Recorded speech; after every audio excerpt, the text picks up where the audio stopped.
I must admit, I am deathly curious to know how a void gate came to be hidden in the depths of these ruins.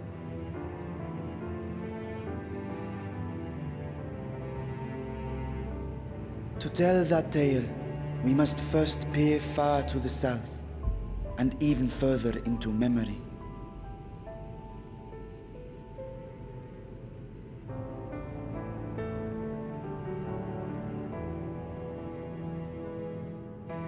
An age 5 millennia passed when the Algan Empire sent an invading force to the shores of Merasidia. The southern people rallied around the commanding figures of Bahamut and Tiamat and fought fiercely to repel the would-be conquerors. With Bahamut's defeat, however, the tide turned against them. Desperate to seize any advantage, the Mercidians resorted to summoning primal entities. In response, Emperor Zande forged a covenant with the Cloud of Darkness, sovereign among the all-devouring denizens of the Void. Thus bolstered by icons on one side and Voidsent on the other, the two armies clashed in a battle of unspeakable carnage. So much death, so much loss.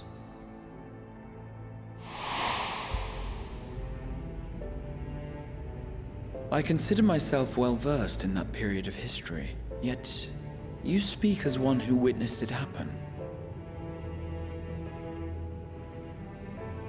Indeed, I did. I heard Tiamat's roar of defiance and sped toward that war-torn land.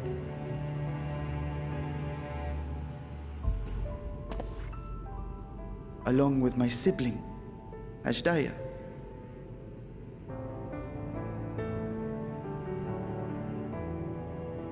We dragons are not male or female as men are wont to classify, but elder sister is the closest a mortal tongue can come to describing what she meant to me. I was the last of our brood to hatch, and Ashdaya cared for me where my sire could not.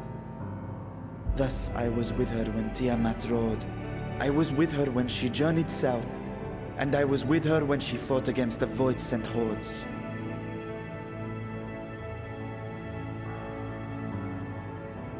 Yet no matter how many of their vile fiends we cast down, more rose from the abyss to take their place. Faced with an unwinnable war of attrition, Ashdaya risked her all on a final gamble.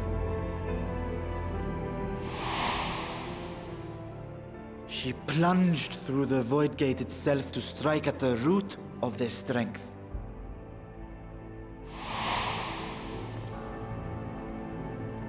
I tried to follow in her wake, determined to lend what aid I could.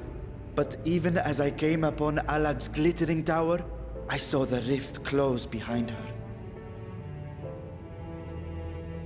And Ashdaya has been lost to us ever since. I find I must retract my earlier claim of historical knowledge. Nowhere in the Crystal Tower's archives did I see mention of such noble sacrifice. That does not surprise me. To Allagan eyes, it must have seemed as if a lone dragon, driven to madness, simply dove through the gate and did not return.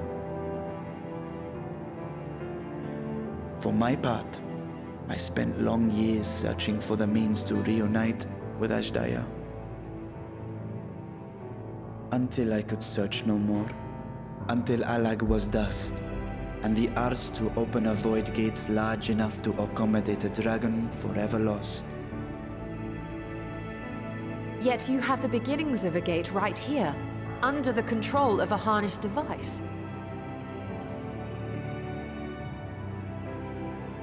My discovery came before Radzat was founded. Though I scoured the lands for a method to cross the rift, it was beneath the sea that I chanced to find a natural planar fissure. It was, however, far too narrow to admit a worm's bulk.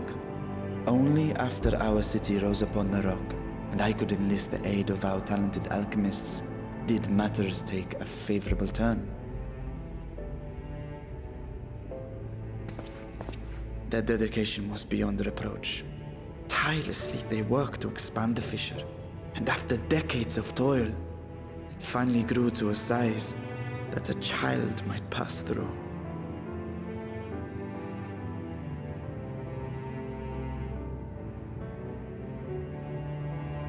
Not long ago, you told us that you called out to your kin, that Ashdaya's answer was silence.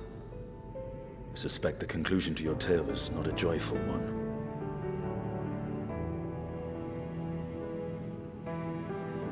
With hope in my heart, I used the simulacrum to cross the threshold. But no, I did not find her. What I found was a host of void scent, clamoring around the opening they had sensed. 'Twas but a moment, but enough.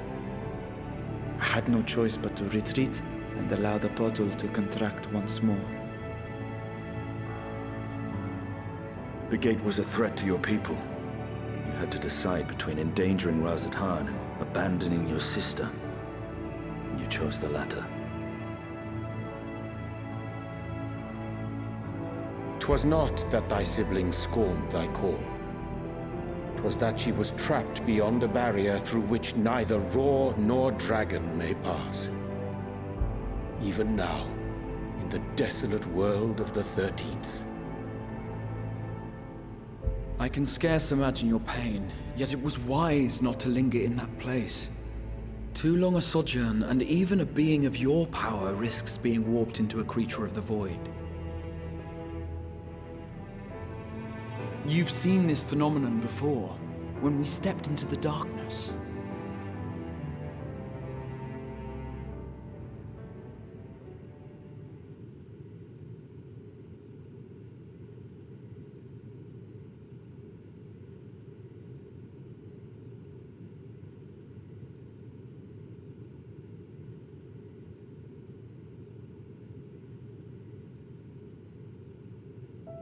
As did I. Were it not for Une and Doga, or Nero for that matter, we might never have made it home. Do you remember what happened to Nero? How his wounds allowed the void's corruption to enter his body and twist his ether?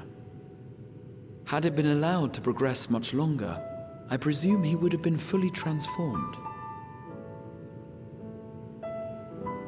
Then there is little hope for Ashdaya. Ah, no. I hadn't meant to. I speak only of possibilities. The scales of the First Brood are extraordinarily resistant to ethereal fluctuations. They are the protective talisman's core components after all, and even the corruption I described would struggle to overcome. Of course. With the warding scale in one's possession, one could conceivably survive a stay in the 13th without being warped by its energies.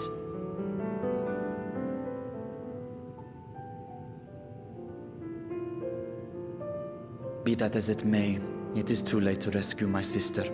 5,000 years too late.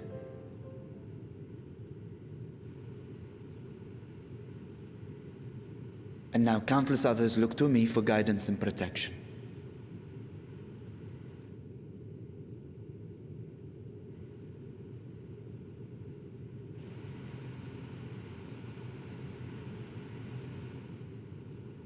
So when I sensed intruders in the ruins, I came only to ensure that the gate remained closed. That, and to secure the treasure, of course.